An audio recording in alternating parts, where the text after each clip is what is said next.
Quiero recibirla a la doctora Natalia Armas Velavi, diputada provincial por Vida y Familia. La tengo en línea. ¿Cómo estás, Natalia? Buenos días, ¿cómo estás, Daniel? ¿Cómo están todos por ahí? Bien, te veo abrigada. Yo soy friolenta, la verdad. Salí así de casa, no sabés si sacártelo o ponértelo, pero estoy bien con las manos bien frías, eso sí, pero estoy bien. Hay dos temas que quiero hablar, porque tanto vos como Nacho Laurenti, que es el concejal por tu espacio en la ciudad de Santa Fe, bueno, eh, están hablando sobre lo que es el parto respetado, que muy pocas veces entramos en este tema. Y me parece importante lo que ustedes vienen planteando. Sí, exacto. Por más que tenemos una ley provincial ya de parto respetado, nosotros en esta oportunidad estamos hablando de generar un plan estratégico para el parto respetado. Porque, ¿qué quiere decir esto? La adhesión a la ley nacional tienen claro los derechos que tienen tanto la embarazada como el niño en el momento de nacer y la pareja en internación conjunta, en distintos puntos del proceso, digamos, de maternidad, de embarazo y Sí. posparto. Pero la realidad es que, y esto desde la práctica médica lo he visto, que hay muchos puntos que luego no se cumplen en el momento de parir. Eh, Hay ejemplos muy puntuales y yo sé que cuando los diga, seguramente Sí. la audiencia atrás me va a decir, sí, me pasó, lo escuché o sucedió. Esto de en la situación de parto, el llegar a un trabajo de parto y que está procesando y que de repente el médico dice, che, tenemos que ir a cesárea. Bueno, pará, explícame el por qué. Yo Ujú. entiendo que desde el punto médico a veces hay tiempos que nos corren, pero esos tiempos nunca modifican la necesidad de la persona, tanto de quien está pariendo como de su pareja, para tener la información de por qué este cambio de pasar de un trabajo de parto a una cesárea. Situaciones en consultorio uno lo ve mucho que, o bueno, en el preparto que le dicen, vos vas a ir a cesárea porque, no sé, a veces le dicen, es tu quinto hijo, entonces tenés que ir a cesárea, cosa que tampoco es una evidencia científica en este punto. Situaciones que se dan de internación que luego cuando el bebé nace y llora, este bebé tiene hambre, vamos a darle una mamadera, tampoco está demostrado. Bueno, muchos puntos que yo creo, convencida de que son abusos a la libertad de la persona, de la mamá, del bebé, de su pareja, de disfrutar de este Vos sabés momento que tan lindo como es el cuando parto. nace mi primera hija, tiene 25 años, se hablaba de la industria de la cesárea en aquel momento. Nunca voy a olvidarme de eso. Seguramente vos estabas un poco delineando ya tu carrera como médica, y se hablaba de esa situación. ¿Hoy sigue siendo una industria de la cesárea o no? La realidad es que sí pasó esto, cierto, porque la cesárea permite controlar los tiempos de manera eficaz y eficiente, ¿no? Pero la aparición de las licenciadas en obstetricia, justamente, que se han hecho cargo, o su práctica les permite hacerse cargo de muchos partos en los que ya el obstetra no participa, hace que no necesariamente se vean cesáreas tan frecuentemente. Pero ahí a veces caemos en el segundo problema, ¿no? Porque uno hace todo un control de embarazo con una persona y en el momento de parir aparece otra totalmente desconocida, lo cual también para quien le toca parir es una situación que Ujú. no es menor.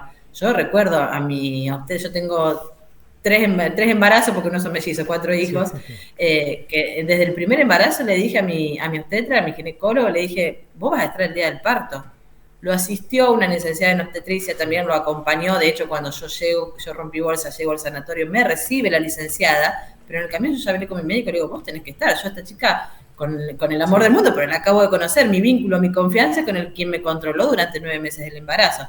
Entonces, es real que ya no se hacen tantas cesáreas Ujú. innecesarias o que no estaban justificadas, por así decirlo, como antes, pero venimos a esta otra situación de que el parto lo termina realizando alguien que no conocemos. Entonces, el acompañamiento previo, el conocer la licenciada en obstetricia o licenciado, ¿no? Que va a acompañar a la persona en el momento de parir, también es parte de englobar el parto respetado que decimos. El parto no es solo ese momento, sino el embarazo también y la continuidad, ¿no? Bien, otro de los puntos también que se ha modificado y hoy es permeable 100%, el tema de que la pareja, o la persona que designe aquella mamá que va a parir esté al lado, esté con ella. Sí, exacto. Bueno, eso sí, tengo que decir que se ha avanzado mucho, que en los hospitales de la ciudad de Santa Fe, que son en los que yo personalmente realicé prácticas, el hecho de poder generar ambientes privados, los boxes cerrados, permite que uno pueda estar acompañado de su pareja. Cuando yo arranqué mi práctica de medicina, me acuerdo que estaba el sillón para parir, una mujer al lado de la otra. Yo decía, estás pariendo con todo el pudor que te produce, con el dolor, con la angustia, con todo el torbellino de emociones que uno puede tener, y al lado hay otra persona pariendo, que quizás también esté gritando como vos, viviendo lo mismo, pero no lo podías vivir en el ámbito de privacidad, lo cual yo ahí vi la práctica de estudiante de medicina y me sorprendí, dije, por favor, qué fea modo de parir, ¿no?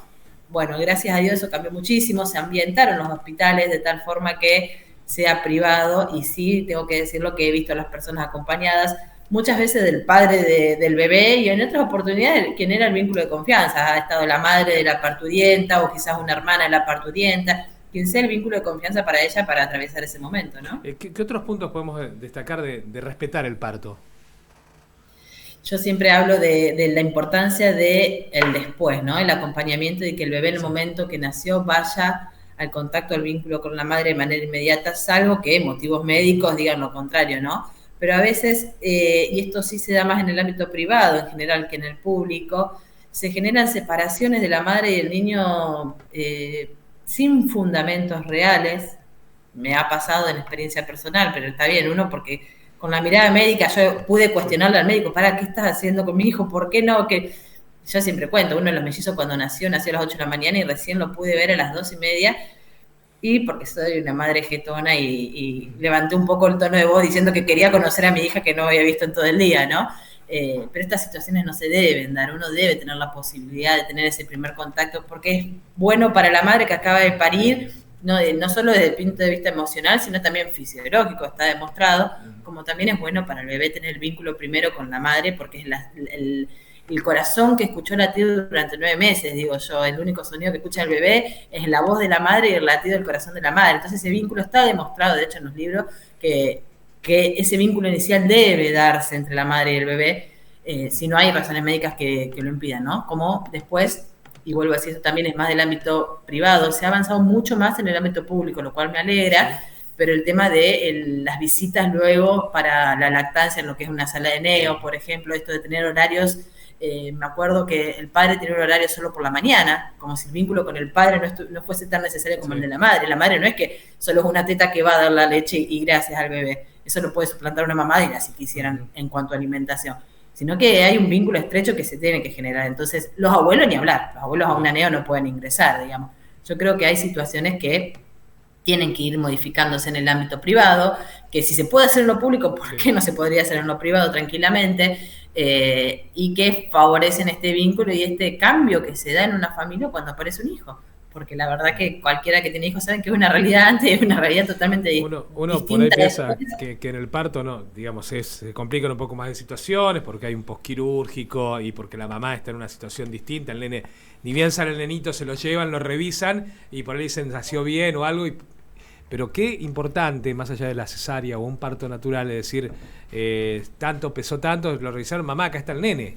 ¿Entendés? Totalmente, porque uno tiene toda la emoción por ver cómo salió ese bebé, digamos, por más que pueda saber o no el sexo. Acá está el nene con los cinco deditos en una mano y los 5 deditos en la otra. Que hay pediatras que, digamos, hay obstetras que lo hacen a eso. Cuando nacen, sí, cuentan la cantidad de dedos, porque es un sueño que tenemos las mujeres cuando estamos embarazadas, que con esas cosas de la vida, cuántos dedos tienen tus hijos. Bueno, uno necesita verlo. También, a ver, lo vuelvo a decir, no solo de lo emocional, es una cuestión fisiológica. Está demostrado que la producción de leche en la mama de la madre tiene que ver con con distintas hormonas que se van gestando a partir del contacto y el vínculo. Por eso hasta se ha hecho en determinadas situaciones cuando la madre no puede estar internada junto con el bebé, lo de sacar una fotografía al bebé y extraerse leche mirando la foto del bebé. Porque está demostrado que ese vínculo y esa secreción de hormonas produce leche. Entonces no es solo por la emoción y las ganas, sino también por lo que va a venir después, que es el gusto o la gracia de poder amamantar a tu bebé, ¿no? Natalia, hablemos un poco de cuando hablamos de familias numerosas. En la Argentina se ha cambiado un poco el concepto desde el 2024 en adelante y se han perdido cosas importantes que tiene que ver para esta familia numerosa. Guille, vos hace un rato, no sé si escuchabas vos la introducción hace unos minutos, Natalia, hablábamos de los dichos del presidente respecto a la baja de natalidad que tiene el país, digamos, hay un cambio importante que lo hace la sociedad, pero digamos, ¿en qué lugar hoy tenemos la familia numerosa y por qué hay que seguir peleando en este punto? Sí, la realidad es que sí, es como vos decías, hay un cambio social, digamos, y viene de la mano de múltiples factores.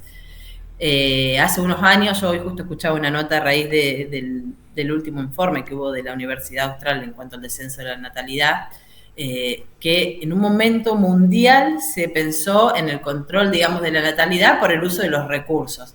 Bueno, nos fuimos, ponían el ejemplo justo de China, ¿no? Que siempre fue con unas conductas antinatalicias muy claras y ahora al contrario está tirando toda su argumentación a favor de los nacimientos y de la procreación, porque se encuentran con esto que nos va a pasar a nosotros con un 40% de descenso de la natalidad a nivel país. Estos cambios sociales, esta coyuntura social que hay que produjo esto, yo creo que también hace unos días justo lo conversaba con una persona, digo, hay cambios que parece que estamos en medio de un estudio médico, digo yo, a donde partimos de una base, se propuso una hipótesis, se está cumpliendo, pero la resolución la vamos a ver en unos años. O sea, me parece fantástico que uno pueda planificar tener una familia, porque todas las familias deberían partir desde el concepto de una planificación, ¿no? Y no de algo que nos pase inadvertido y de casualidad. Pero esa planificación tiene que estar acompañada también por políticas que bueno, valga la redundancia, acompañen la situación. Ahora, sí, la cuestión social, la cuestión económica, la cuestión de vivienda va a ser un condicionante para no poder pensar en quiero tener un hijo, quiero tener dos, quiero tener tres. Es ahí donde la política tiene que involucrarse y generar políticas que estén a favor de las familias numerosas. A ver, nosotros presentamos un proyecto, lo presentamos en el año 2022 en primer lugar, no se trabajó, no se trató en ninguna comisión y lo volvemos a presentar en el año 2024 de acompañamiento al proyecto de familias numerosas. ¿Qué tiene que ver este acompañamiento? No con subsidios, no es materia económica de te doy dinero por cada hijo que tengas, porque eso está demostrado, ya lo vimos socialmente, que no trae ningún beneficio para la sociedad, sino más bien con promoción en becas educativas, digamos. Bueno, tenés 4 o más hijos, se va a ayudar de algún modo en comprarle los libros para la escuela, en las fotocopias, en el material didáctico que necesiten, desde ese punto, no el dinero en sí. En acceso a los planes de vivienda, en los sorteos cuando se realizan, bueno, aquellas familias que están compuestas por papá, mamá y más de 4 hijos, digamos, puedan tener también un cupo en los accesos a las viviendas, en la exención de impuestos para la compra de vehículos, en el transporte público, en el acceso al transporte público, digamos. Vuelvo a decir, no es generar dinero, sino acompañamiento en ciertas cuestiones que lamentablemente a veces son un condicionante en el proyecto de vida o en el proyecto familiar de las personas, ¿no? Ahí dijiste algo del vehículo que me parece interesante. Aquellos que tienen chicos con una discapacidad tienen beneficio determinado, y una familia que tiene arriba de 5 hijos, te digo porque yo no tengo 5 hijos, pero en un momento de mi vida mi familia se agranda porque tenía intercambistas, y en la compra de un vehículo grande como para decir somos 7, somos 8, no era tan simple, no es tan simple. Totalmente, a mí sí me pasó, yo pasé, claro, con el embarazo mellizo pasé de 3 sillitas a 4, porque la sillita sí, de los niños, y no me entraba en un auto de 3 butacas atrás, así que bueno, tuve que pasar a otro auto más grande. Por eso digo, son cuestiones que, bien vos lo decís, cuando hay alguna persona con discapacidad entre la familia, también están estos beneficios, por una cuestión lógica también de los gastos que se generan, digamos, a raíz de las adaptaciones que a veces hay que tener. Lo mismo pasaría en este caso cuando en familias numerosas. Nosotros en el proyecto sí lo delimitamos bien, que familia numerosa hablamos de 4 o más hijos. Guille, vos hablabas de algo que me parecía interesante, porque el presidente ayer se metió con el tema de la natalidad en Argentina, pero por otro lado, digamos, tenemos una baja importante en lo que tiene que ser nacimientos en jovencitas. Sí, bueno, el embarazo adolescente se redujo casi a la mitad en los últimos años por algunos planes de gobierno. En realidad me parece que coincido con lo que decía la diputada, de que la baja natalidad se debe a muchos factores. Anoche por ahí escuchamos al presidente decir que era por meterse con las dos vías y solo el aborto, cuando la verdad que, por lo menos los datos o lo que uno puede ir leyendo, es que tiene que ver con un montón de otras variables, como proponía también otras, de acompañamiento escolar, de acompañamiento en autos. Uno piensa por ahí también, y proyectando en otros países donde las licencias por paternidad y maternidad son más amplias, donde el acompañamiento también, sea por ayuda estatal o por algún otro beneficio en las primeras infancias, también avanzan en eso. Y en Argentina parece ser que está obturado ese debate. ¿Cómo lo ve, diputada, ese tema?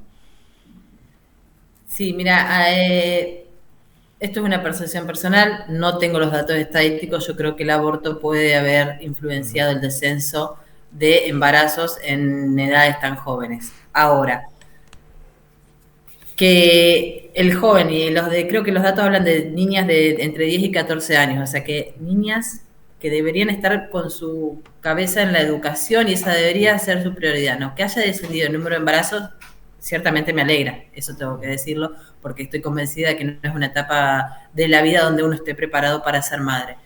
Pero yo, ¿por qué cuestiono por dónde vendrá esta resolución? Y que no creo, me animo a pensar que no es únicamente por la educación sexual argentina que hay, porque por otro lado no veríamos cómo aumenta el índice de enfermedades de transmisión sexual, que los proyectos que estamos manejando tienen que ver con esto, que los informes de los distintos hospitales del aumento de la sífilis, de la gonorrea, de la clamidia, todo lo que se transmite por transmisión sexual. Entonces, por una cuestión, pienso en esto, digamos, si descienden por el uso de preservativos, supongámosle, y de esta forma descenderían también las enfermedades de transmisión sexual. Y no estamos viendo eso. Si la educación sexual fuese realmente abarcativa de todas las etapas de la mujer, de la explicación del vínculo que debe tenerse, de postergar la maternidad para cuando el momento sea necesario, creo que debería venir de la mano del descenso de estas otras cuestiones que nos está dando. Entonces, acomodando la idea, me alegro que no esté en el proyecto de las niñas entre 10 y 14 años el ser madre, porque creo que no es el momento ni biológico, ni fisiológico, ni mental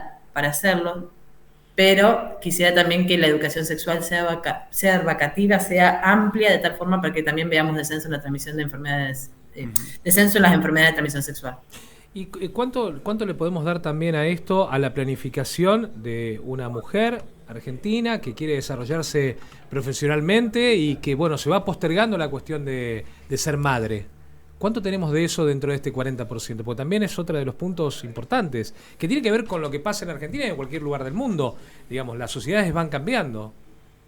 Sí, es que seguramente...